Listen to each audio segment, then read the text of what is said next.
Obviously, as you can probably tell from the accent, wasn't currently living in Canada, but obviously wasn't raised here. Grew up in the UK, which has got a really heavy culture in those days. I was born in 1972, so throughout the 70s and 80s, there was a pretty heavy culture that revolved around pub life, around alcohol use. So got exposed to the use of alcohol at a really early age. And so what I thought we could do first and foremost is just kind of give you a little bit of introduction to people that are not familiar with your work. Yeah. And where they can basically find you first as well. And then that way you can just kind of like introduce yourself to the crowd, and then we can just start from there. Yeah, sure. So yeah, as you said, Stephen Morris. If you look at my history of working in this particular field, I've been in private practice now as a registered psychotherapist for just over full time for just over a year, about 18 months. Prior to that, though, I was working part time in private practice, as well as working full time as a therapist with the Canadian Mental Health Association in the city of Brampton. Held a role in that agency for quite a while.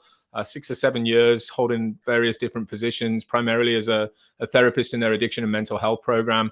Also part-time did as the addiction lead for the agency. So got involved in building programs and things like that in the background. So I was instrumental in creating the Smart Recovery program that ran through the agency, as well as being heavily involved in their dialectical behaviour therapy program that got developed while I was there in that position. Prior to that, worked in a mental health and addiction capacity on what's called an assertive community treatment team. So heavily involved with people who are in and out of the criminal justice system, in and out of hospitals, a lot of crisis work, and dealing with people with schizophrenia, schizoaffective disorder, bipolar, and addictive behaviors that go along with those. Before that, I worked on an outreach team out in the city of Cambridge, where we did a lot of crisis work, working with people who were in the shelters, marginally housed, again, in and out of hospitals and in and out of the criminal justice system. So a lot of work with the courts and things like that. But before all that, I worked in residential treatment, went to school, and one of the big things that I think I bring to the table in the kind of work that I do is, prior to all of that, I was living a very different lifestyle myself, being addicted to substances for a number of different years. Sobered up, got myself through the early part of recovery, and found this passion for working with people who are really trying to change their behaviors, and went back to school. And that's basically what I do for a living now, and started the Liberation Place a couple of years ago. And it's really now something that's coming to the forefront of all the work that I'm doing. Yeah, and you said something there that was really, I wanted to try to address that right away before we start, that you are coming from a place of recovery as well. And when I knew you, you were in that space of just starting to get to that place. And, I've said this before with other guests, but I think people like yourself, there's a special place that I think, for people like yourself that have been in that addiction world. There's some people there that can do all the work they can just to get to the point of getting past addiction.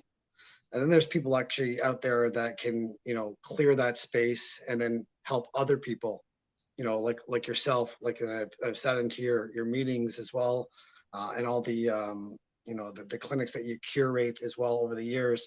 And then there's people like you that would just take those people as well and can prepare them. And you and I could go on for days about this.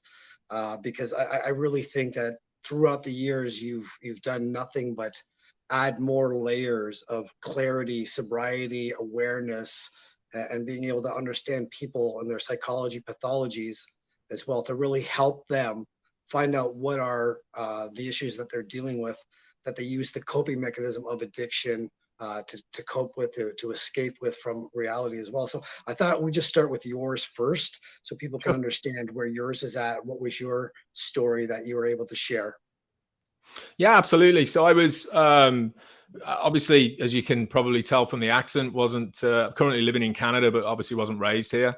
Grew up in the UK, which has got a really heavy culture in those days. I was born in 1972, so throughout the 70s and 80s, there was a pretty heavy culture that revolved around pub life, around alcohol use.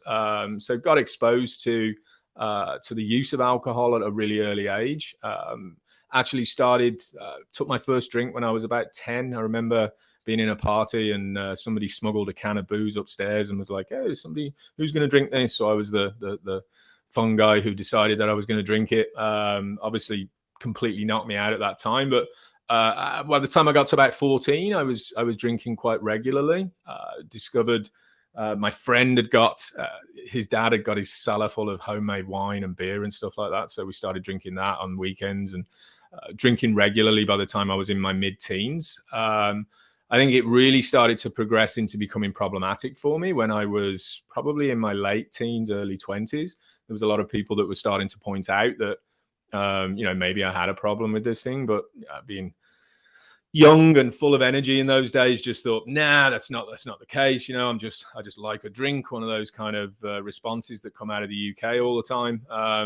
And eventually progressed into a space where I was pretty much, using alcohol every single day, trying to, at the time I didn't know this, but just trying to deal with my inadequacies, the way that I felt about myself, about the world, about the way that life was going. Eventually I moved to Canada when I was 24.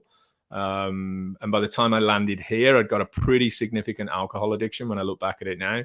I moved here where all of a sudden my income exploded because I started making more. The cost of living back then was a lot less. So I got all this disposable income. So graduated, if you like, into the use of other substances as well while I was here.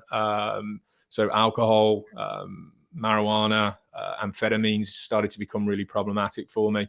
And it just kind of spiraled from there, and spent basically for a number of different years then trying to started to realize and accept, maybe, or just kind of come to terms with the fact that I got a problem when I was in my late 20s, around like 28, 29.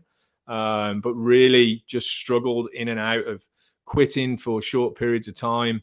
Then saying, screw it, I don't have a problem really, and just spiraling back into that way of dealing with things. Like, it was impacting relationships, my finances, legal issues, all sorts of stuff that was going on for me. And eventually got to the space where, there was a marriage that had been destroyed, there was houses that had been lost, there was serious financial implications that were going on for me, and burnt every single bridge that you could think of. Behavior patterns were all over the place, just trying to deal with all the negative impact of the substance use, and got to the bottom of the barrel, so to speak. I'm not a huge believer in rock bottom. I've got a bit of a different perspective than that, but got to the bottom of the barrel and decided enough was enough when I was 38. So it's been quite a while now. I just turned 50. So early part of my recovery was challenging, as it is for everybody. I think for the first year or so, I was literally just white knuckling it, trying to get through. And then once I started to realize what addiction was all about, it's like people used to say to me in meetings, like, addiction is the solution to the problem and not the problem itself. And I was always like, yeah, totally get it. Just kind of, yeah, I understand what you're saying, but not really understanding it, not really being able to get my head around it. So I think after I got to about a year and I started to really take this stuff on, and understand the philosophies of it and the way that addiction really is it's just an extreme coping mechanism. Yeah. Everybody's got them. And it's just that those impact people and there's such a negative connotation with them. Obviously for a lot of people, it ends with the ultimate sacrifice. So it's once I started to get my head around that and research it and, start talking about that stuff, it started to make a lot of sense that it really was just something that I was doing to cope with what the underlying issues were. And the surface issue of not drinking is just about symptom management.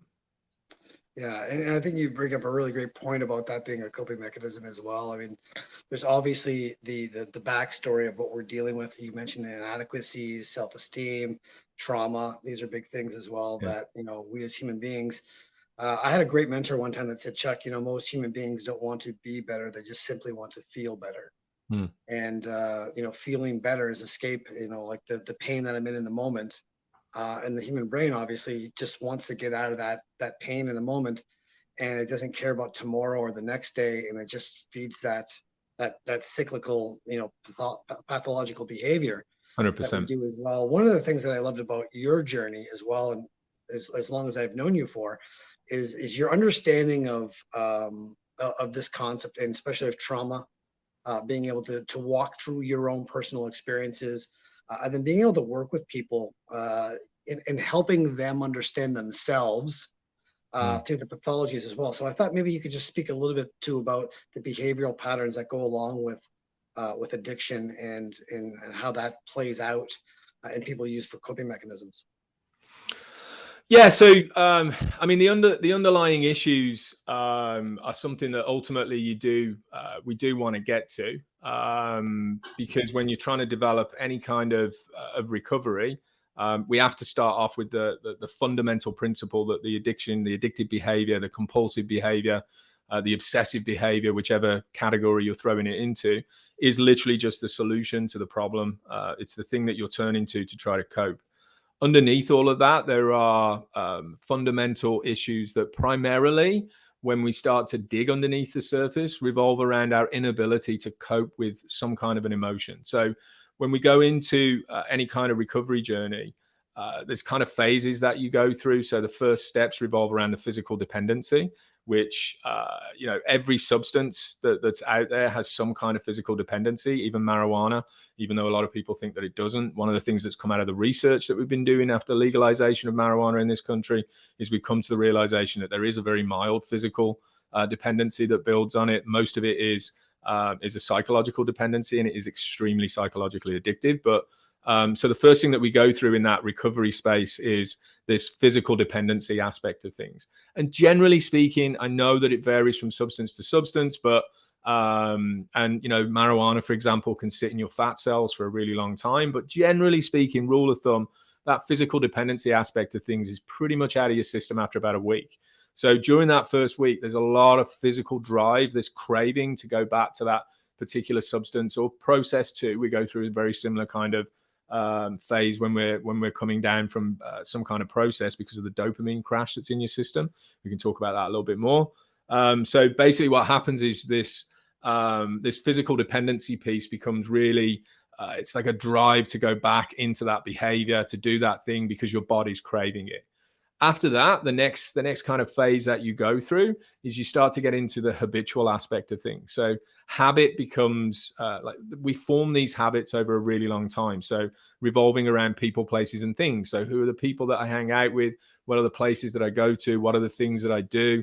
So understanding the behavioral concept of if I've got $100 in my pocket, that can be a huge trigger, and it can start me off on an urge, which is basically just a thought process that's trying to take me off to do something.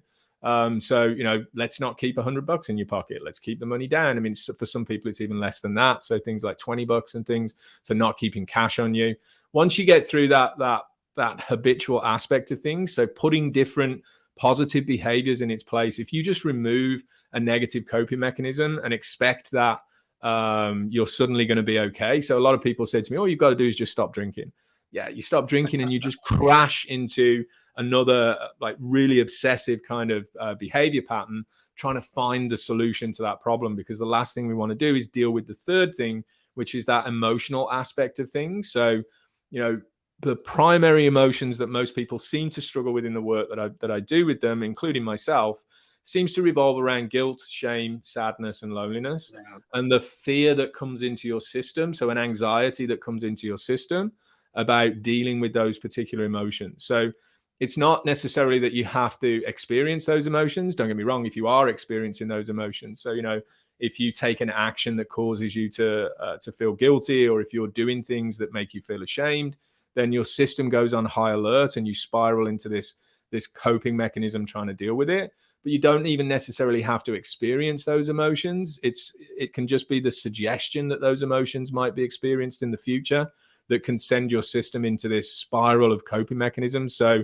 I'm going to go to a social event.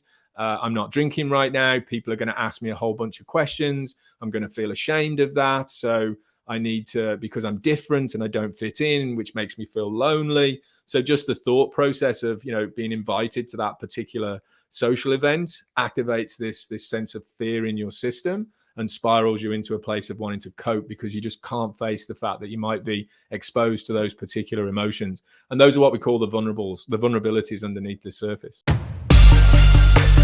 Hey guys, first of all, I want to thank you for watching this video. Hope you enjoyed the content. This particular chat was filmed as a part of the podcast series to support my good friend Chuck Basti and all the work he does as a mental health advocate at Chuck's World of Infinite Mojo. If you want to see the full podcast or just see more of what Chuck does on his social media platform, check out his YouTube channel that's linked in the description below. When it comes to what's going on here, I am on a serious mission to make this platform profitable. Why? Because when I do, I am committed to making sure that every single penny of profit that's made from this YouTube channel goes back into serving the community that needs it most. So, as always, please like this video, leave a comment below, and make sure you subscribe to the channel to get all the latest content available right here at The Liberation Place. Come join us for our live online conversations every week. I'll put all the links in the description below, and let's get the word out there about living the life you want to live, not staying stuck in the life you're currently stuck in. Hopefully, see you soon.